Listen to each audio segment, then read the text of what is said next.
Salut à tous, bienvenue dans cette nouvelle vidéo J-5 avant Liverpool-Paris Saint-Germain, match retour de Ligue des Champions. Le PSG s'est incliné 1-0 malheureusement après un match incroyable, un arbitrage catastrophique, plus un gardien catastrophique, mais il y a un match retour.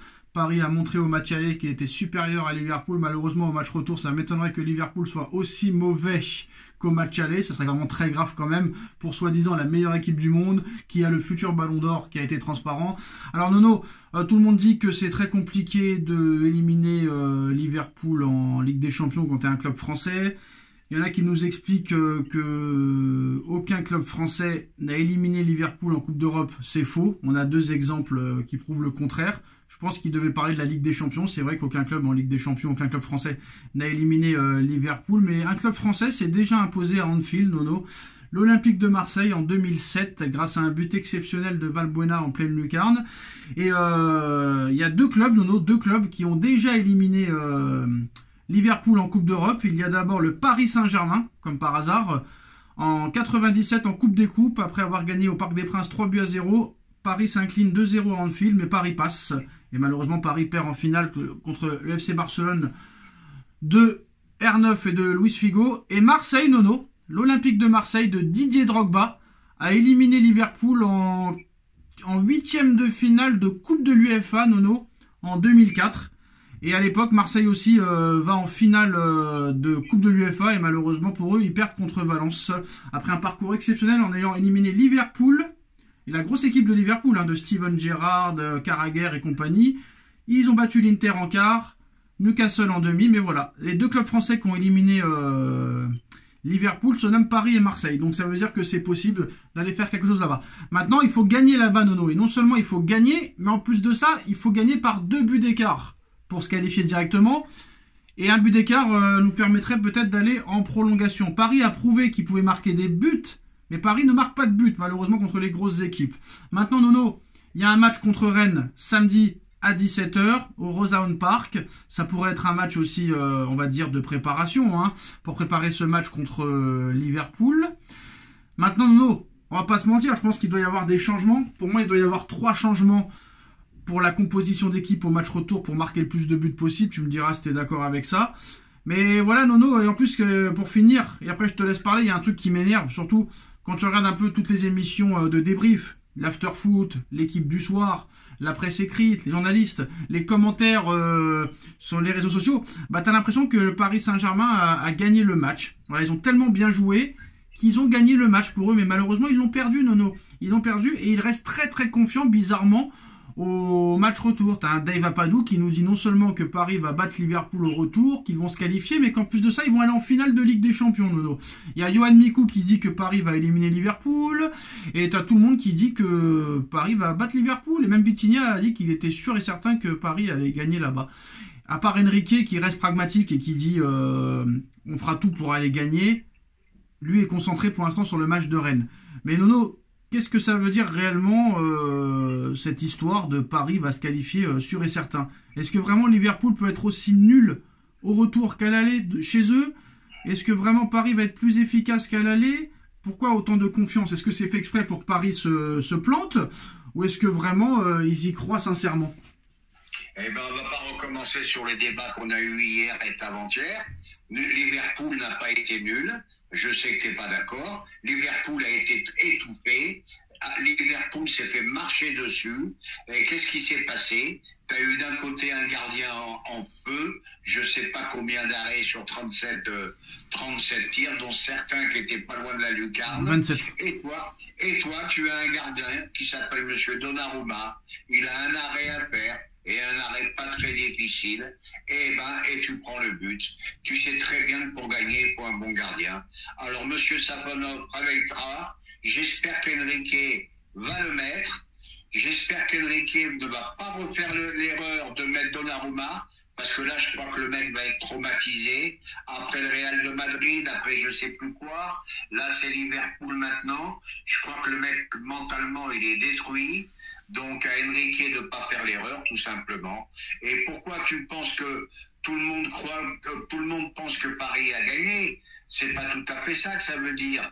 C'est que même les Anglais le disent, même les Anglais, et pourtant ils sont chauvins, même les Anglais le disent, c'est le plus beau football qu'ils ont vu cette année. Voilà, on les a pas mis au fond, malheureusement. Donc, ça reste un joueur, je vais être un peu plus mesuré, ça reste un match très jouable. Alors, Donnarumma qui a été pris à partie par certains supporters hier, Nono, dans sa voiture avec sa femme. Et le mec n'a rien compris, vu qu'il parle pas français. Il a cru que le mec voulait un autographe, Nono, alors que les mecs étaient en train de l'insulter. Bon, ça a été marrant, ça m'a fait rire. Mais bon, le mec, il a l'air de rien avoir à foutre de ce qui s'est passé. Bref, il s'en fout. Maintenant... Ouais, mais ça t'interrompt 2 secondes, ça ne reste que du football quand même. De là à agresser un... Non mais Nono, déjà il l'a pas agressé, et il lui a remonté les bretelles. Et je suis désolé Nono, quand des mecs comme ça, quand un mec comme ça touche 10 millions d'euros et qui te foire tous les matchs, tous les ans, il a le droit de se faire insulter, je suis désolé de le dire Nono, c'est un mec qui... Voilà, faut arrêter. Je dis pas l'insulte. Faut arrêter. Il a des patrons, il le vire. Il n'y a pas de patron Nono, Sirigu il a jamais eu 4 ans, Kevin Trapp il a jamais eu 4 ans et demi, Areola, il a jamais eu 4 ans et demi. Même Navas, qui a été exceptionnel au bout de la 3e année, on l'a jeté comme une merde. Et ce mec-là a l'immunité. Donc c'est pas normal. Stop maintenant. Faut arrêter. Le mec, ils ont dit apparemment, il y a une source en interne, d'après le Parisien, Nono, qui aurait dit, Monsieur Enrique n'a qu'un mot à dire pour changer le gardien. S'il veut un nouveau gardien, il aura son nouveau gardien. Le mec, il l'a vu l'année dernière, que Donnarumma n'est pas décisif. Il l'a vu contre Dortmund qu'il n'est pas décisif. Il l'a vu contre le Real. Le mec, apparemment, il fait des heures de visionnage, il fait des heures de vidéos. Dans son reportage, il regarde des vidéos des matchs de l'année dernière du PSG d'il y a 2 ans, d'il y a 3 ans. Tu vois que le mec n'est pas à la hauteur. Et attends, on a appris une chose. Très intéressante. Ça fait 8 mois qu'on se pose la question de pourquoi Paris a acheté Safo 9 15 millions d'euros. Et pourquoi Safo 9 on a appris quelque chose, Nono. Safo 9 a le même agent que Kvaratskhelia. Et apparemment, l'agent de Kvaratskhelia, il lui a dit, si tu prends Safo 9, je te garantis que tu auras Kvaratskhelia. Et il a tenu sa promesse. Voilà pourquoi Safo 9 est au Paris Saint-Germain à l'heure actuelle, Nono. Et c'est pour ça que Nono n'est pas mauvais. C'est ce que je t'ai dit hier. Tu m'as dit, pourquoi Safo 9, 20 millions, il joue pas, machin. Et ben, qu'est-ce que je t'avais répondu? C'est une histoire d'oseille et d'agent. Voilà. C'est ça. Exactement. Donc maintenant, Nono, on va voir les changements qu'il y aura au match retour, en espérant. D'ailleurs, Enrique a dit que pour lui, le match était déjà oublié et qu'il ne pensait même pas à Liverpool mardi soir. Il ne pense qu'à Rennes demain, Nono. Ouais, il a bien raison. Alors maintenant, Nono, je suis désolé de le dire aussi, mais il va falloir nous expliquer pourquoi Marquinhos est par terre pendant le but. Ça, on n'arrive pas à l'expliquer aussi. Il faudra me l'expliquer, Nono, si tu as une explication. Ce serait bien de me la donner. Pourquoi Marquinhos est par terre quand Nunez a le ballon, s'il te plaît, avant la passe pour Elliott. Pourquoi il est par terre comme une grosse daube? Eh ben, tout simplement, il s'est fait enrhumer, il est tombé, tout simplement. Et enrhumé partout. Et je suis un peu malheureux pour lui, parce que dans l'ensemble du match, il avait fait un bon match. Et lui aussi, il a une étoile au-dessus de sa tête. Il faut qu'il fasse une bévue. Ouais, mais faut arrêter, Nono. Marquinhos, non, mais il a tellement pas le droit de se faire bouger comme ça. C'est indigne de son statut, Nono. Je suis désolé. C'est indigne, mais il s'est fait enrhumer. Qu'est-ce que tu veux que je te dise? Moi, je repense, franchement, Donnarumma, t'as un arrêt à faire. Elliott, celui qui marque, il a touché un ballon, le mec, Nono. Un ballon, il a touché Elliott, et le mec, il tire, il marque. Et pourquoi tout le monde est énervé? Une occasion, un but. Pourquoi tout le monde est énervé? 29 tirs PSG, une quinzaine qui allait dans la lucarne, que l'autre, il a fait un match. Non, mais l'autre, il n'arrive pas à arrêter un tir quand même, c'est pas normal, Nono. Je suis désolé de le dire, c'est pas normal. Je ne pas finir. L'autre, il fait je ne sais pas combien d'arrêts exceptionnels, et Donnarumma qui n'arrive pas à sortir. Et attention, rappelons-nous des bévues qu'il a fait aussi en championnat de France. J'ai une question, est-ce que Paris peut faire le même exploit qu'à Barcelone l'année dernière? Moi, je reste sur ma pensée, moi j'y crois. Bon, bref. Moi, j'y crois pas trop pour l'instant. Tu peux en 32, tu peux en mettre 4. Et c'est ça le problème avec Paris. Bref, moi je pense qu'il va falloir quand même des changements, Nono. Alors, poste par poste, tu vas me dire si t'es d'accord ou pas d'accord avec les changements qui doivent... Eh ben, c'est pas la peine de tout dire. Ah non, si, on va le dire d'abord, on laisse du suspense, Nono, un petit peu. On va commencer par le gardien, c'est là où il y a le plus intéressant. Moi, je suis désolé de le dire, peut-être que Safo 9 n'est pas exceptionnel, Nono, mais Safo 9... D'accord, contre le Bayern, il fait une mauvaise sortie, mais il fait 3 arrêts derrière. Ça, personne n'en parle de ces 3 parades juste après le but qu'il prend contre le Bayern. Ça, personne n'en parle. Faudrait aller revoir le highlight sur YouTube. Vous tapez Bayern PSG et regardez les 3 arrêts de Safo 9. Vous m'en direz des nouvelles. Mais eux, ils restent concentrés sur la bourde. Après, Nono, on a le match contre Lens où il arrête 2 pénaltys. Et souvent, Nono, quand Safo 9 il joue, ça finit par des clean sheets. Le peu de matchs qu'il a joué, ça a fini par des clean sheets. Faut le mettre, tout simplement. Voilà. Donc on est d'accord pour dire qu'il faut sortir Donnarumma et mettre Safonov pour mardi. On est d'accord là-dessus. Ok. Après, bon bah la défense, il n'y a pas le choix, Nono, vu qu'il n'y a personne d'autre de disponible. Voilà. Moi je ferai un petit essai. Quel essai? Moi je tenterai Lucas Hernandez. Là, il avance pas, t'es malade. Mais non, il avance pas Hernandez, Nono, arrête. T'as vu contre Espali comment il s'est fait niquer? T'as pas vu contre le Stade Briochin en deuxième mi-temps, les trucs qu'il prenait, mais c'est incroyable. Lui et Warren, ils se faisaient enrhumer par des... Il a pas progressé, on reste sur la même. Ah non, mais t'as le droit de vouloir. Après, on va dire, non, Nono, il a pute de Sacha. Si t'as envie de mettre Hernandez, pour toi, faut mettre Hernandez à la place de Marquinhos. Peut-être pas Marquinhos, c'est le capitaine, peut-être soit Mendes, soit Pacho. Je ferai un essai. Mais non, Nono, tu peux pas mettre Hernandez. Tout ce que tu me dis non.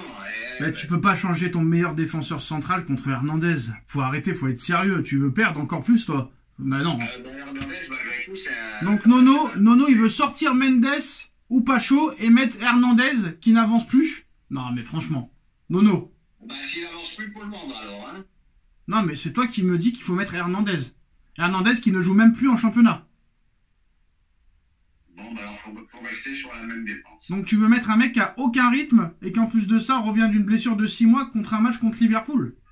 Bon, et ben on reste sur la même défense. Alors c'est bien ce que j'allais dire au départ, parce que tu repars... Non, mais c'est ce que je te dis, il y a pas autre chose, t'as pas de banc. Beraldo n'est pas à la hauteur, il est nul. Attends, je t'explique. Beraldo, il est nul. Skriniar, il est parti. Kipembe, ça fait 2 ans qu'il a pas joué. T'as pas de défenseur, t'as pas de doublure.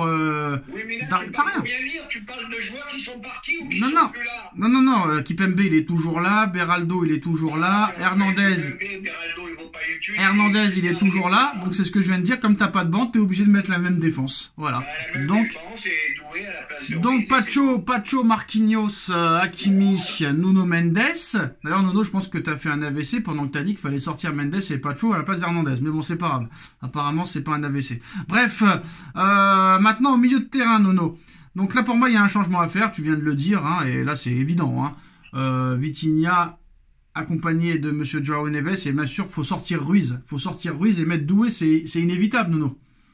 Et Doué qui a une grosse activité en plus et qui est très dangereux, qui a une frappe de balle, qui a du talent, qui a les dribbles. Et voilà, c'est le seul changement qu'il y a à faire. Non, avec Donnarumma, ça fait 2. Après, pour moi, il y a un 3e changement à faire. On va voir si tu peux savoir c'est lequel. Maintenant que tu mets Doué au milieu à la place de Ruiz avec Neves et Vitinha, comment tu joues devant? Tu joues avec Barcola, Crava et Delbouz. Eh ben moi, je ne suis pas d'accord, Nono. Je ne suis pas d'accord. Vu le match qu'il a fait à l'aller, je sors Barcola, Nono. Je remets Dembélé à droite. Je mets Kvara à gauche et je sors Barcola et je mets Gonzalo qui sera servi minutieusement par Kvara et par Dembélé. Vu que le jeu de Barcola est trop téléphoné, c'est toujours la même chose, Nono. Les défenseurs s'y attendent, il n'y a aucune surprise. Alors qu'avec Kvara, bah, le mec, comme tu l'as dit, dans les petits périmètres, il peut te dribbler 3-4 joueurs et te faire la différence. Ramos, il n'y aura plus qu'à planter, Nono. Donc moi, je pense qu'il faut sortir Barcola, replacer Kvaratskhelia à gauche, replacer Dembélé à droite et mettre Gonzalo Ramos en numéro 9 et sortir Barcola. Es-tu d'accord ou non avec ça? Eh ben, c'est une idée qui est pas mauvaise, tu vois, je dois reconnaître. Oui, elle est pas mauvaise, mais est-ce qu'il faut le faire ou est-ce qu'il faut pas le faire? Est-ce qu'il faut le faire? Moi, je pense qu'il faudrait le faire. Mais Gonzalo Ramos, mentalement, il commence à être atteint. Moi, je dis franchement... Ouais, mais il a un état d'esprit exceptionnel et ce match-là, ça peut vraiment être un tournant. Moi, je pense qu'il faut sortir Barcola. Barcola, c'est toujours la même chose, Nono. Je prends la balle, j'essaye de dribbler tout le monde. Ça ne peut pas marcher tout le temps en Ligue des Champions. Et ça a très peu marché en Ligue des Champions. Ça n'a marché que contre Manchester City. Donc, qu'il essaye le véritable avant-centre Ramos et on verra. Donc voilà, moi je pense qu'il faut faire ça, Nono, jouer en 4-3-3. Tu fais ces 3 changements-là, je pense que tu auras plus de chances de faire quelque chose. C'est bien ça, hein? On est d'accord, hein? D'accord, mais moi je pense que vraiment il y a... attention, hein, s'ils font le même match, hein, restons comment dirais-je, corrects dans ce qu'on dit. S'ils font un match pourri, c'est fini, c'est mort. Alors Nono, Mais le même match qu'à Paris, eh ben, je pense qu'on se qualifie. Alors, t'as bien vu que Paris a été exceptionnel au match aller et que Paris n'a pas marqué et en plus de ça a perdu. Qu'est-ce que tu dirais, Nono? Qu'est-ce que les gens diraient aussi si jamais Paris faisait un match catastrophique au retour, mais gagnait le match et se qualifiait? Eh ben, ça peut arriver, c'est le football. Le football est cruel. Voilà, tu peux être archi-dominé pendant 90 minutes, 2 comptes, 2 buts de Dembouz et t'as gagné. Tu te rappelles que... Et c'est ça le football. Est-ce que tu te rappelles le Liverpool PSG en 2018 où Liverpool marche littéralement sur Paris, Liverpool mène 2-0, Paris revient à 2-2 en fin de match, Paris a perdu le match 3-2, mais personne n'aurait cru que Paris allait revenir à 2-2 lors de ce match, Nono. Eh ben, le football, c'est ça. Ouais. Combien il y a eu de matchs comme ça, des équipes archi-dominées qui ont gagné? Tu as toutes les solutions possibles dans le football. Mais je préfère bien jouer et gagner, moi, personnellement. Alors Enrique qui dit on a l'habitude de jouer vite après les matchs de Ligue des Champions, on est sur une bonne dynamique, on va préparer le match comme les autres et espérer un bon résultat, même si c'est un match à l'extérieur contre Rennes. Donc voilà, il est focalisé sur Rennes. Il y a Serge Aurier, Nono, qui a allumé Donnarumma sur Snapchat. L'autre, il a un seul arrêt à faire dans ce match et il se paume. Voilà, Serge Aurier, toujours du Serge Aurier, Nono. Là, je ne vais pas critiquer Serge Aurier, tout le monde s'en est aperçu. C'est infernal. Il est gaze ou pas, Nono? Ah, je sais pas comment il est, mais c'est infernal. C'est une fiotte ou pas? Ah, j'en sais rien si c'est une fiotte. C'est une fiotte.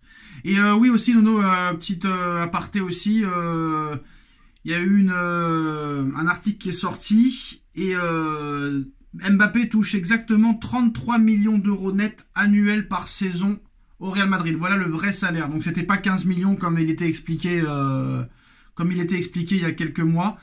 C'est 33 millions d'euros net annuels. Il est loin devant Alaba, 23 millions. Comme tu disais, Nono, hein, quel beau métier. Hein. Alaba, ça fait 2 ans qu'il joue pas, 23 millions d'euros par saison. Vinicius, 21 millions. Bellingham, 21 millions. Et Valverde, 17 millions. Ça, c'est par an, hein, c'est par année. Hein. Et c'est quel média qui t'a dit ça? C'est le média Score 90. Alors, Score 90, je connais pas. Moi, le dernier média que j'ai lu, c'est 15 millions. Non, mais là c'est sûr et certain parce que ça a été repris par l'équipe, par les autres médias RMC, etc. Donc 10 millions d'écart Vinicius Mbappé. Mais c'est pour ça que Vinicius demande 5 millions de plus pour prolonger en 2027. Bon, écoute, on verra bien. Voilà, il a demandé 5 millions, c'est pour ça qu'il a refusé la première offre de prolongation de Pérez. Mon problème, c'est pas Mbappé. Non, mais c'est pour dire que c'était pas. Non, mais faut arrêter de croire qu'on peut diviser son salaire par 3 et de tomber de 72 à 15, personne ne le fait. Donc c'est le double de 15 millions, Nono. Donc faut arrêter. Voilà. C'était 33 millions et là j'y crois plus que 15 millions. Voilà. Parce que frère, tu peux pas passer de 72 à 15. C'est pas possible. Et aussi, on a vu aussi, Nono, de nouveaux angles sur la main de Nunez. Il y en a qui disaient qu'il y avait main sur le but d'Elliott, en dehors du penalty. Mais apparemment, sur de nouveaux plans, apparemment, il n'y aurait pas main. Il n'y aurait pas main de Nunez sur l'angle de face.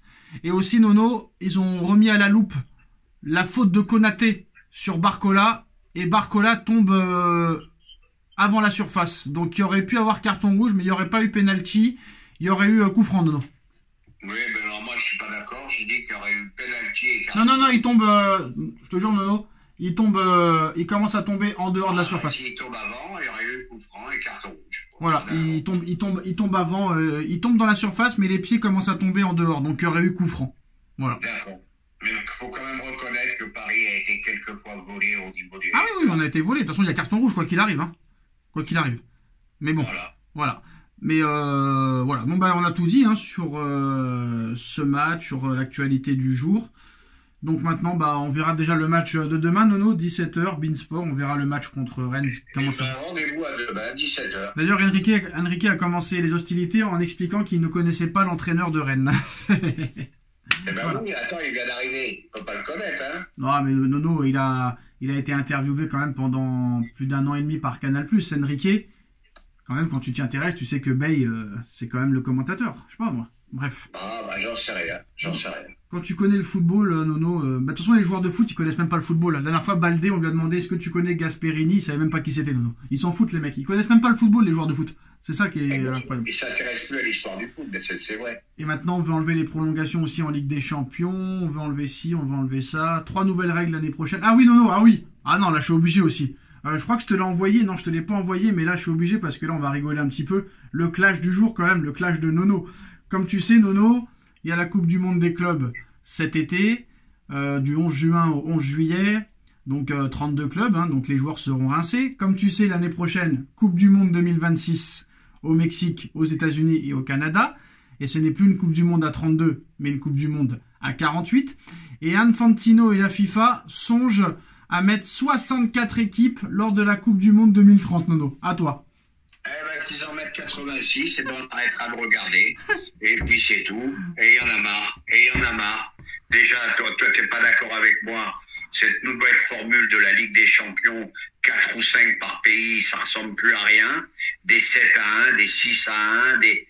Voilà, voilà. Non, il y a toujours eu des 6 à 1 et des 7 à 2, même dans les poules normales. Paris, voilà, on a mis... même dans les poules normales, ça veut plus rien dire. Bon, bah, qu'ils en mettent 72, que le pauvre Didier Roustan, qui nous regarde, il doit devenir fou où il est, le pauvre. Et c'est le premier à avoir gueulé là-dessus, et ben qu'il la mette à 72, la Coupe du Monde, et ça sera la fin du football, et puis c'est tout. Donc ça veut dire que la Coupe du Monde... L'argent, le pognon, mais où ils se trompent, je pense pas que les gens regarderont un île Féroé contre les îles Seychelles, hein. Voilà pour ma fin à moi. Attention, Nono, des fois tu disais que tu te régalais plus dans des matchs de national que de Ligue 1. Attention. Ouais, mais ne confondons pas tout. Là, on parle de Coupe du Monde. Hein. Oui, bon, attention. La Grèce a gagné l'Euro 2024, ne l'oublions pas. Ouais, mais là, on va pas revenir... ça va, les surprises, elles arrivent une fois. Ne l'oublie pas, ne l'oublie pas. Qu'ils en mettent 76. Voilà, tu appelles Infantino pour moi. Ouais. Qu'ils en mettent 86. Ah bah attends, il est en train de m'appeler là. Allô, Infantino. Ciao. Ciao.